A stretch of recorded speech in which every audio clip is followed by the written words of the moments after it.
Welcome to Spotlight on Migraine, a podcast series hosted by the Association of Migraine Disorders. Through personal stories and interviews with experts, we expose the true scope of migraine by exploring symptoms, treatments, research topics, and more. This episode is brought to you in part by our generous sponsors, Amgen Novartis and Alder BioPharmaceuticals.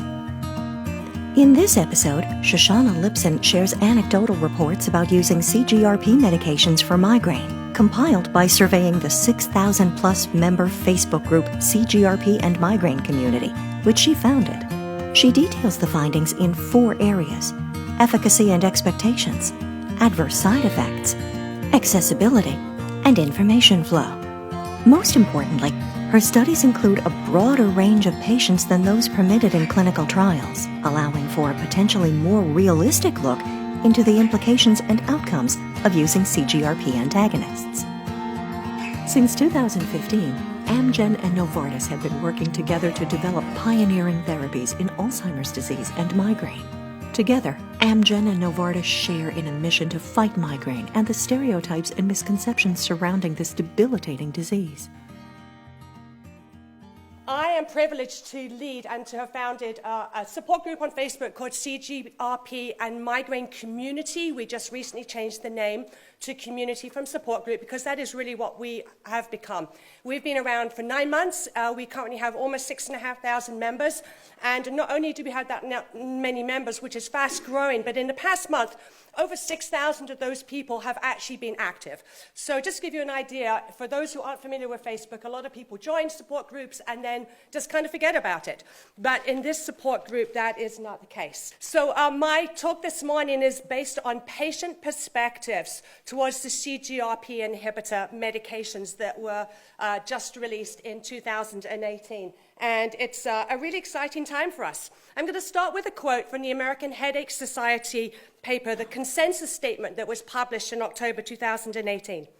Because the severity, frequency, and characteristics of migraine vary among persons and often individuals over time, optimizing treatment for particular patients remains challenging. Determining the efficacy and tolerability of preventive treatment is a patient-driven decision that may not exactly mirror the endpoints used in clinical trials. So I'm just going to give you a caveat that my conversation today is based on observations within the CGRP and migraine community. It is not based on anything scientific. We do not have evidence-based trials in my group. It is patient anecdotal reports from 6,500 people who are either on these medications, been on the medications, or are considering trying them. So, obviously, this is a new frontier. Any new frontier is really exciting, but it also presents challenges. So the challenges are communication. There has been a lack of effective two-way communication since the release of these medications. Information, there's been an information explosion, and I often describe it as a maze. It's like you're trying to find your way through this maze of information. It is confusing. Sometimes it is contradictory because it's not only evidence-based information, but also a lot of people's opinions. Sometimes those opinions from people who do not know anything about migraine or headache disorders and do not have migraine or a headache disorder.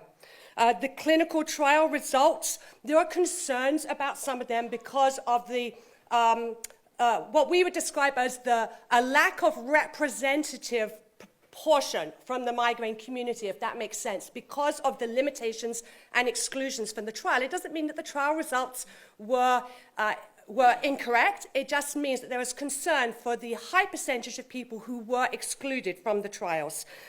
It's shown the importance of patient centricity.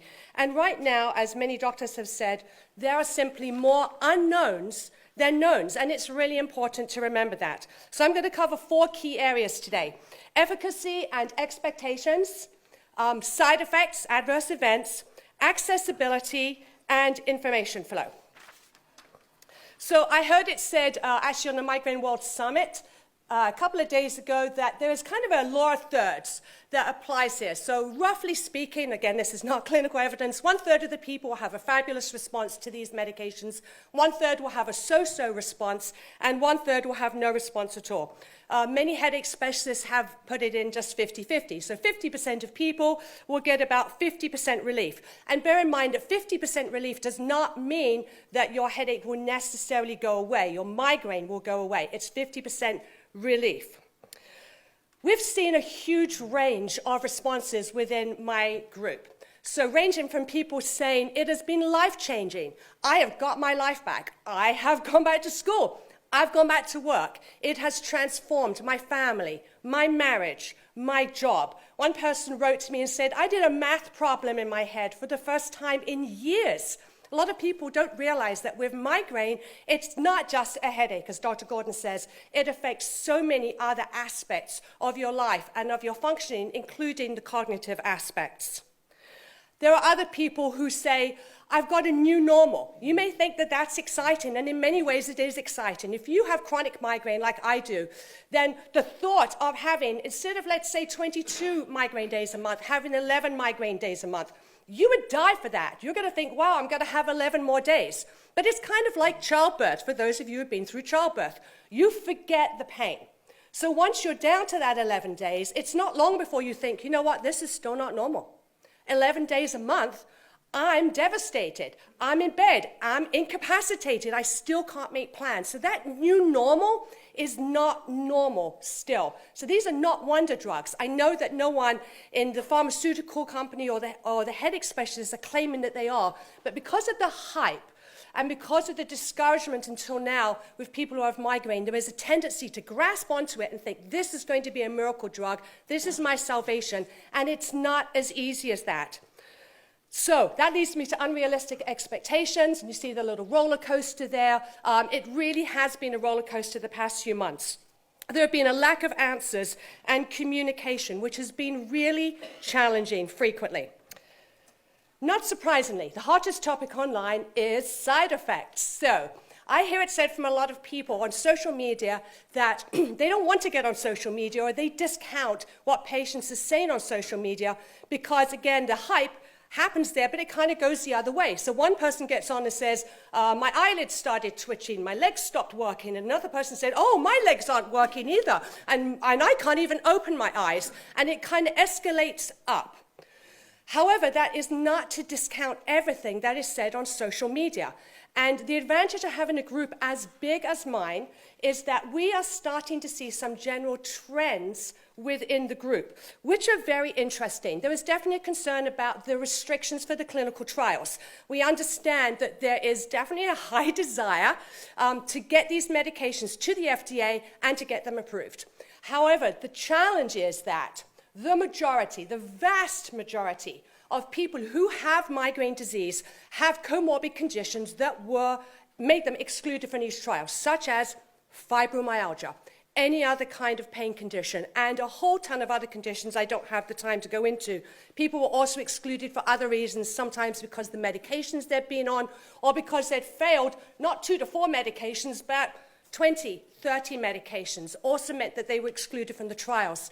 Unfortunately, the consequence of that is that we did not actually know what the real-world results were going to look like once these were approved by the FDA and out in the general public. I was told yesterday by Dr. Silberstein that there are now hundreds of thousands of people on these prescription medications, and that is a lot more than the clinical trials, and that includes people with comorbid conditions and all the other exclusions. So it is not exactly mirroring what was seen in the clinical trials. Bearing in mind, however, that because of the complexity of migraine and how it varies, not only person to person, but sometimes day to day, month to month, year to year within one individual, it's very, very challenging to know the difference between causation and correlation. So if you started a medication, let's just say in the summer 2018, and suddenly it got hot and humid where you live, and your migraine attacks became more severe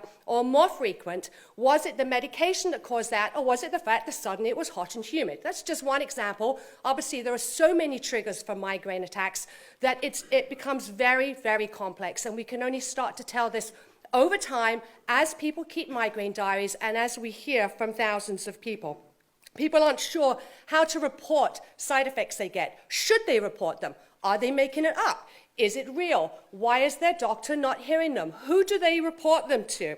It's complicated. And as one other person actually said on a Migraine World Summit this past week, there is a tendency to catastrophize among people who have migraine attacks because it is such a disabling order. And so there is a tendency to panic. I understand that. I have a tendency to panic. And so sometimes we had to take a breath, take a step back and say, okay, I'm just going to give this the best try that I can and monitor and keep my diary.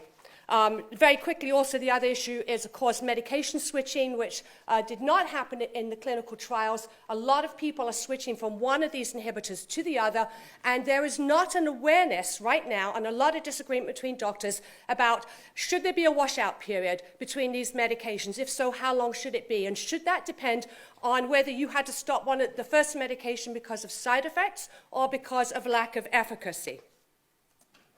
So the general trends that we are seeing, again, this is just in my group, not necessarily reported by headache specialists, although I've heard from at least 3 certified headache specialists who are saying that they are seeing some of these trends in their practice.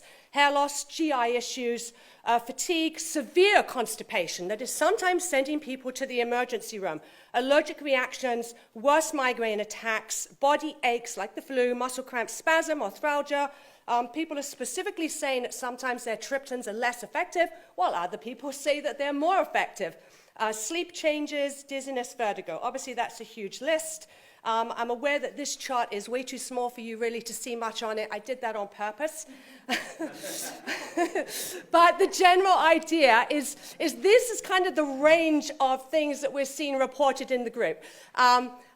We see some really weird things. I did not include that, but I included the things that we're getting a significant number of comments and reports back, especially people who say, I had to go to the emergency room, I had to go on a medication from my doctor, or I was hospitalized. So these are things that I would consider serious, and I'm hearing what these people are saying. So what I do find interesting is that there is a difference between the medications. Now, I'm not calling one medication out over against the other, because we really don't know why there's a difference at this point. We don't know if that one was first out the gate, if it's a different population using it, if there was a big panic to begin with when they first came out, and now there's less of a panic. We just really don't know.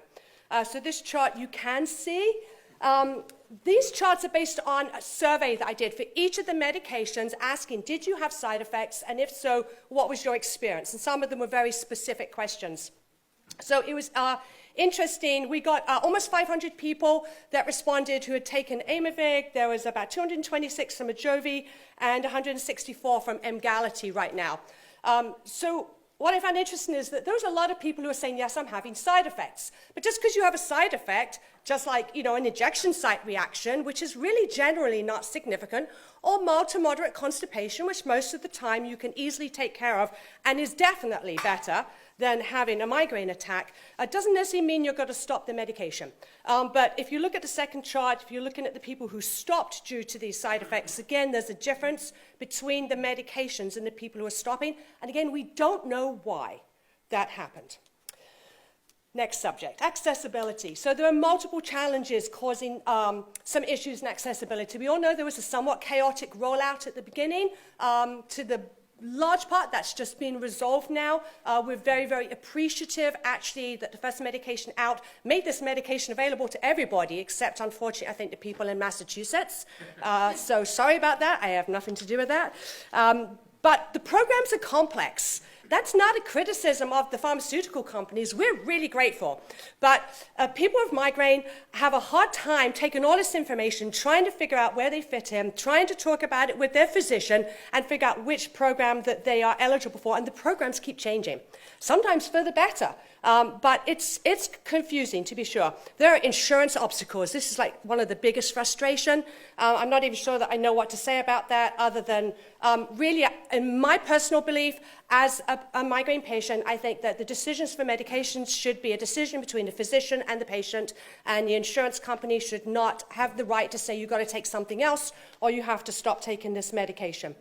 I know that's kind of simplified, but from my perspective as someone who is disabled by migraine, that's how I feel.